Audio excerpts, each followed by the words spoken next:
எந்த அளவுக்கு உங்களுக்கு எல்லை வகுத்து தந்ததோ அந்த எல்லை வகுத்ததோடு உங்கள் அமல்கள் நடைபெற வேண்டும். இந்த மூன்றை தாண்டி நான்காவதாக உங்கள் அமல்களிலே இஹ்லாஸ், மன தூய்மை இருக்கணும் என்பதாக பெருமானார் ஸல்லல்லாஹு அலைஹி வஸல்லம் சொல்லி காமிக்கிறார்கள். இந்த நான்குல மூன்று இந்த உம்மத்துல இருக்குங்க. ஷரியத்துப்படி அமல் செய்யறாங்க, மார்க்கத்துடைய சட்டத்தின்படி நிற்கிறாங்க, மார்க்கம் வகுத்த அந்த எல்லையின் பிரகாரம் நடக்கிறாங்க, ஹலால் ஹராம் பேணி நடக்கிறாங்க. நான்காவது கொஞ்சம் டேமேஜ் ஆகிருக்கு, அதுதான் இஹ்லாஸ், மன தூய்மை. தக்பீரை கட்டியதுடன் யார் வந்திருக்கிறார் யார் வரவில்லை என்ற சிந்தனை வந்துடுது பள்ளிவாசலுக்குள்ள.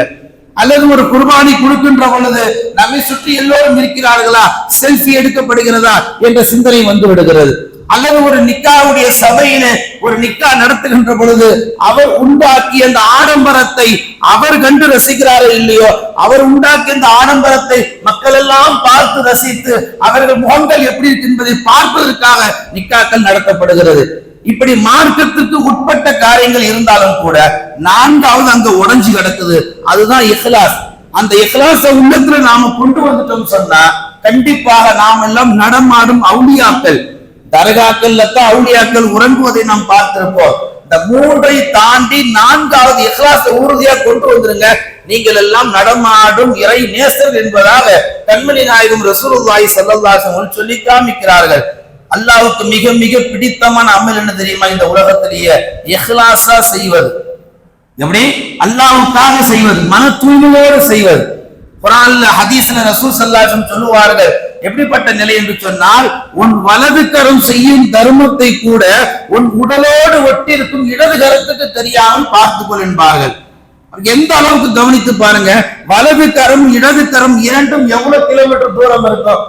நீங்க வலது கரத்தை செய்வது கூட இந்த கை எந்த யார்கிட்டயுமே சொல்ல போறது கிடையாது, இந்த கை எந்த உறவுக்கும் போய் டமார் அடிக்க போறது கிடையாது, இது எந்த சோசியல் மீடியாவையும் கூட்டி இது பேட்டி கொடுக்க போறது கிடையாது. இந்த கைக்கு பேசும் திறன் உலகத்துல இல்ல, மறுமையில தான் இருக்கு.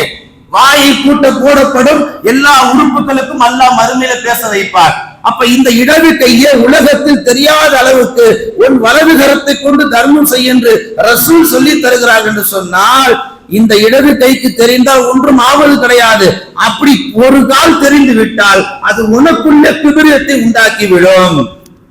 நான் பள்ளிவாசலுக்கு இவ்வளவு 1000 கொடுத்திருக்கிறேன், நான் மதரசாவுக்கு இவ்வளவு லட்சங்கள் கொடுத்திருக்கிறேன், நான் இத்தனை ஏழை குமரிகளை திருமணம் நடத்திருக்கிறேன் என்று மற்றவர்கள் நினைப்பதை விட உன் இடது கரத்திற்கு வலது கரம் செய்யும் நன்மை தெரிந்து விட்டால் நீ பெருமையாக நடப்பதற்கும் வாய்ப்பு இருக்கு என்பதாக கண்மணி நாயகம் ரசூலுல்லாஹி ஸல்லல்லாஹு அலைஹி வஸல்லம் சொல்லி காமிக்கிறார்கள்.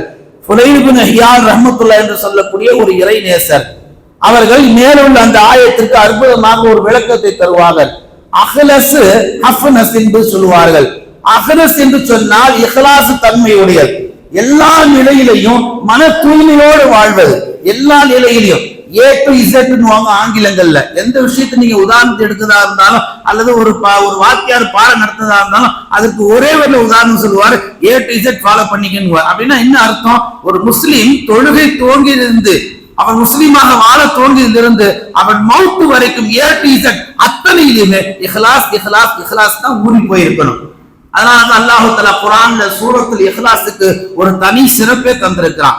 அந்த இஹ்லாஸை நீங்க இஹ்லாஸா ஓதி பாருங்க, அல்லாஹ் தஆலா உங்கள் உள்ளத்திலே குடி வருவான். இரவில படுக்கின்ற பொழுது 3 வாட்டி சூரா இஹ்லாஸை ஓதிவிட்டு படுங்கள், நீங்கள் பாதி குர்ஆன் ஓதியதற்கு நன்மை என்றார்கள் நபிகள் நாயகம் ஸல்லல்லாஹு அலைஹி வஸல்லம் அவர்கள். ஒரு சஹாபி மக்ரிபுடைய தொழுகையை எப்ப பார்த்தாலும் சூரா இஹ்லாஸை ஓதிக்கிட்டே இருப்பாங்க. அன்றைய காலத்துல சஹாபாக்கள் காலத்துல விமர்சனம் ஆயிடுச்சு, என்ன இந்த சஹாபி சூரா இஹ்லாஸை ஓதிட்டு இருக்கிறார். சப்போஸ் இந்த காலத்துல ஓதிருந்தா கூட அது விமர்சனம் ஆயிருக்கும். ஒரே இஹ்லாஸை ஓதிட்டு இருக்கிறாரு அஜரத், அதுக்கு மேல வேற சூரா தெரியாதா? ஸல்லல்லாஹு அலைஹி வஸல்லம் கூட்டு கேட்டதுக்கு பிறகு அந்த சஹாபி சொன்னார், இந்த சூராவை நான் விரும்புகிறேன் யா ரசூலல்லாஹ். ரசூலுல்லாஹ் அடுத்து சொன்னார்கள், எப்போ இந்த சூறாவை நீ விரும்பிட்டியோ அல்லாஹ்வும் உன்னை விரும்ப துவங்கி விட்டான். மேலான பெருமக்களே, குர்ஆன்ல சூரா இஹ்லாஸ் இருக்கக்கூடிய தனி பவர் குர்ஆன்ல 114 சூறாக்கள்ல 113 ஒரு பக்கம் வச்சாலும் இந்த சூரா உயர்ந்து நிற்கும் என்றார்கள் பெருமானார். அஹ்லஸ் என்றால் இஹ்லாஸ், எல்லா நிலையிலையும் இஹ்லாஸ் என்ற தன்மையை பேணுங்க. குறிப்பா உங்களுடைய பிள்ளைகளுக்கு அந்த மன தூய்மையை சொல்லி கொடுங்க. வீடுகள்ல முசாஃபர் வந்த பிள்ளைகள் கையில 5-10 கொடுத்து இது இஹ்லாஸா போடுப்பான்னு அந்த பாடம் நடத்துங்க. சும்மா 5-10 கொடுத்து போய் போட்டுருவான்னு சொல்லாதீங்க. எந்த காரியத்தை துவங்கினாலும் எந்த நிலையில உங்கள் பிள்ளைகளை நீங்கள் வளர்த்தெடுத்தாலும் இஹ்லாஸோடு வளர்த்தெடு